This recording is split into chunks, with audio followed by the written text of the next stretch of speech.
Welcome to Therapy Shorts 55, How to Heal Attachment Wounds. You don't heal attachment wounds by finding the perfect partner. You heal them by becoming someone who can tolerate real intimacy without collapsing or running. Welcome back, I'm Dr. Nicholas Jenner. In this episode we're leaving theory and moving into practice. You've heard about attachment styles, childhood wounds, trauma and repetition compulsion. Today is about the question everybody eventually asks. Okay, that's all fine, but how do I actually heal this? How do I fix this? So we're going to walk through a practical roadmap today. Cultivating curiosity about your patterns, somatic practices to calm the body, learning to sit with discomfort, building self-compassion, reframing the stories you tell yourself, reparenting your inner child, parts work, and learning to build secure relationships in real life. Healing begins with how you talk to yourself about your patterns. Most people say things like, "What's wrong with me? Why am I like this? I always ruin everything." That's not insight, that's shame dressed up as analysis. Curiosity sounds different. What happens inside me when someone pulls away? What does conflict remind me of? Where have I felt this before? You can start simply journaling your emotional reactions, noticing recurring triggers. Track the situations where you feel most abandoned, controlled, or unsafe. You're not looking for blame, you're looking for links between your past and your present. Attachment wounds live in the nervous system. You might know logically that your partner isn't abandoning you, but your body doesn't care. It responds as if you're still that child being ignored, shamed, or left alone. This is why purely intellectual insight isn't enough. You need to involve the body.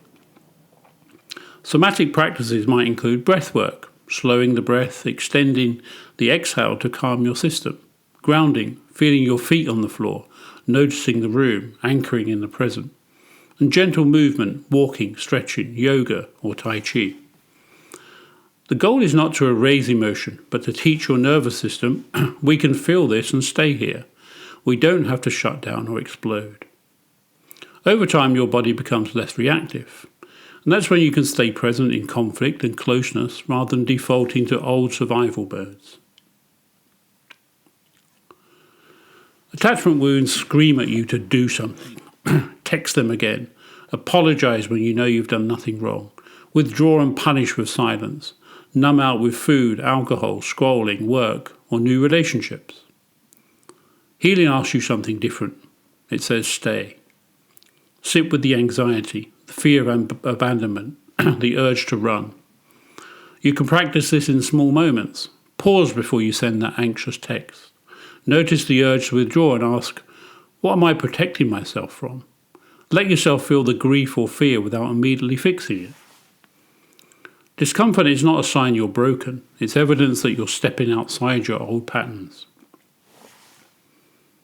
Many people with attachment wounds talk to themselves in ways they would never speak to a friend. Self-compassion isn't indulgence, it's nervous system repair. When you catch yourself spiraling into self-criticism, try, "Of course I feel this way, given what I went through. This reaction makes sense, I'm learning something new. I'm allowed to struggle and still be worthy of love." Self-compassion breaks the link between imperfection and self-attack. It lets you fail, learn, try again, instead of collapsing into shame and repeating the same choices. Most attachment patterns sit on top of the untested beliefs. I'm not worthy of love. People always leave. If I show my needs, I'll be rejected. If I don't fix everything, I'll be abandoned. These beliefs feel like facts, but they're conclusions drawn by a younger version of you. Reframing starts with noticing the belief and asking, where did I first learn this? Was it actually ever true? Is it true now? Then you consciously practice new statements. I'm allowed to have needs. Not everyone leaves. Love doesn't have to hurt to be real. You won't believe these fully at first, and that's fine.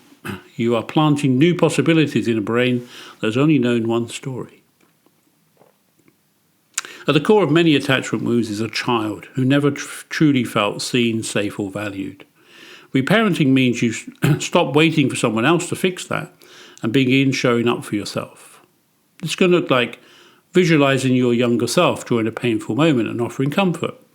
You didn't deserve that. I believe you. I'm here now. Writing letters to your inner child.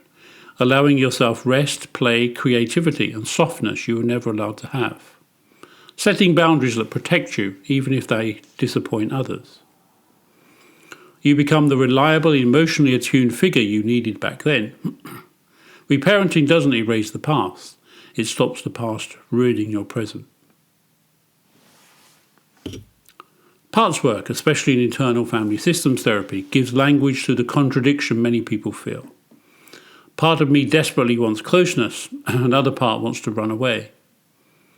In parts work, we explore the anxious part that fears abandonment, the avoidant part that fears engulfment, the protector part that numbs, overworks, or people pleases, the exiled inner child holding the original hurt. The goal is not to get rid of the parts, but to understand their fears, thank them for how they've tried to protect you, and invite them to trust your calmer, wiser self to lead.